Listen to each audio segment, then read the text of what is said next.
Good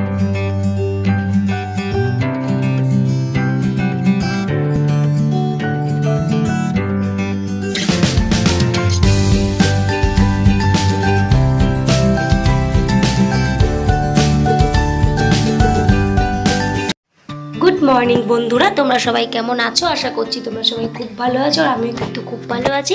প্রতিমাস ওয়ার্ল্ডে তোমাদেরকে জানাই আরও একবার ওয়েলকাম। আর এখন বাজে সকাল 10টা, আর আমি এখন থেকেই আমার ব্লগটা স্টার্ট করছি। দেখতেই পাচ্ছ সকালবেলা আমি কিন্তু সিঁড়ি মুছছি, আর ঘুম থেকে উঠেই দেখি খুব বৃষ্টি। সকালবেলা একবার খুব বৃষ্টি হয়ে গেছে, সেই জন্য না ওই সিঁড়িটা ভীষণ কাদা কাদা হয়ে গেছে। ওই জন্য ভাবলাম আমি আরও একবার বৃষ্টি আসার আগে আমি তাড়াতাড়ি মুছে নিই।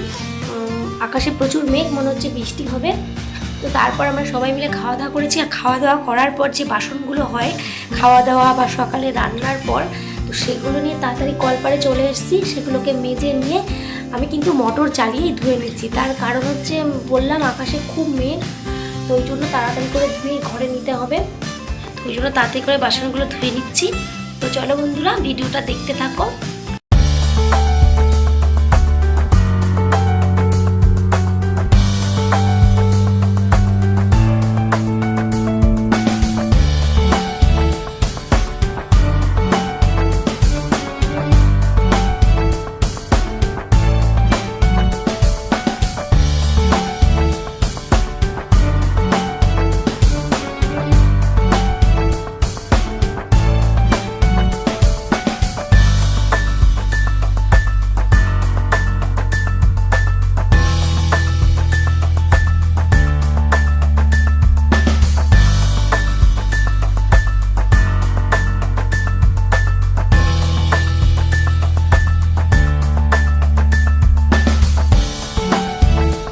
কি বলবো বন্ধুরা, তারপর যখন দুপুর 1টা বাজে দেখি মানে হালকা হালকা রোদ উঠেছে।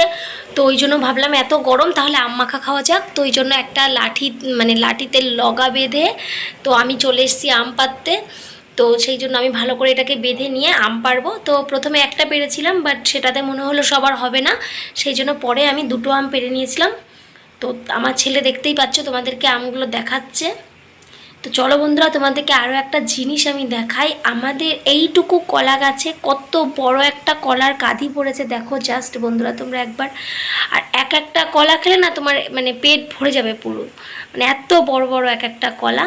তো দেখতেই পাচ্ছ কলার কাঁধিটা কত বড়, আর এত মানে ভার যে কলা গাছে দুপাশে দুটো মানে বাবা বাঁশ দিয়ে বেঁধে রেখেছে, যাতে কিনা কলাটার ভারে গাছটা ভেঙে না যায়। তো দেখতে কিন্তু দারুণ লাগছে। তোমরা ফটোতে কতটা বড় দেখতে পাচ্ছ জানি না। তবে আরেকটা জিনিস দেখাই চলো, এই একটা কাঁঠাল গাছ দেখো বন্ধুরা, একসাথে 2টো কাঁঠাল হয়েছে, আর কত বড় বড় কাঁঠাল হয়েছে।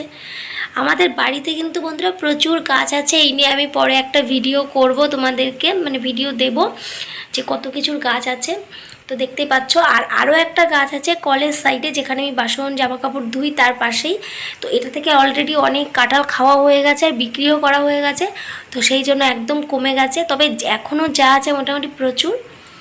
তো চলো বন্ধুরা, আবারও আম মাখা শুরু করা যাক।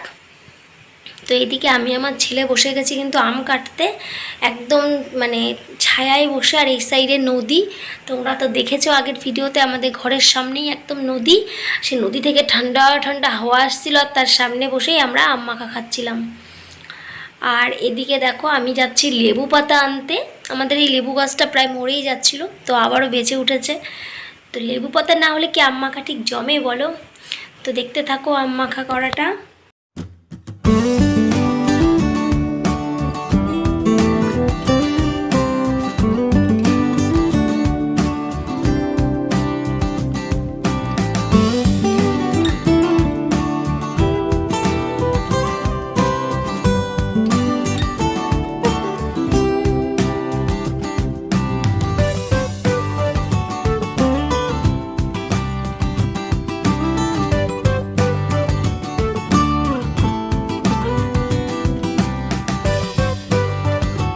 তো বন্ধুরা তোমরাই বলো, আম মাখা করে কি আর বসে থাকা যায়? আমি আম মাখা করে কিন্তু 1 মিনিটও বসে থাকতে পারিনি।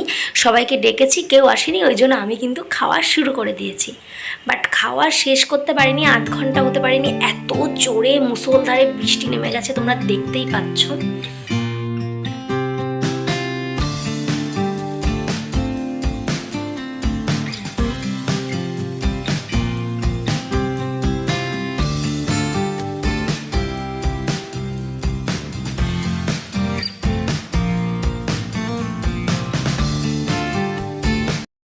তো বন্ধুরা ভেবেছিলাম ভিডিওটা বৃষ্টি পড়া দিয়েই শেষ করব, বাট সেটা হলো না। মনে হলো তোজোকে দিয়েই ভিডিওটা শেষ করি। তো দেখো তোজো একটা টোকা মাথায় দিয়ে বাচ্চা চাষি সেজেছে, আর ওকে কেমন লাগছে প্লিজ কমেন্ট করে জানিও। আর ভিডিওটা এখানেই আমি শেষ করছি। পুরো ভিডিওটা কেমন লাগলো সেটাও কিন্তু কমেন্ট করে জানিও। আর যারা যারা নতুন ভিডিও দেখছো প্লিজ সাবস্ক্রাইব করে পাশে থেকো। আর পুরনো বন্ধুদেরকে আমার অনেক অনেক অনেক ভালোবাসা। তো চলো বন্ধুরা, ভিডিওটা করছি এখানে শেষ। আর তোমরা সবাই এইভাবেই সাথে থেকো, পাশে থেকো, অবশ্যই ভালো থেকো, সুস্থ থেকো।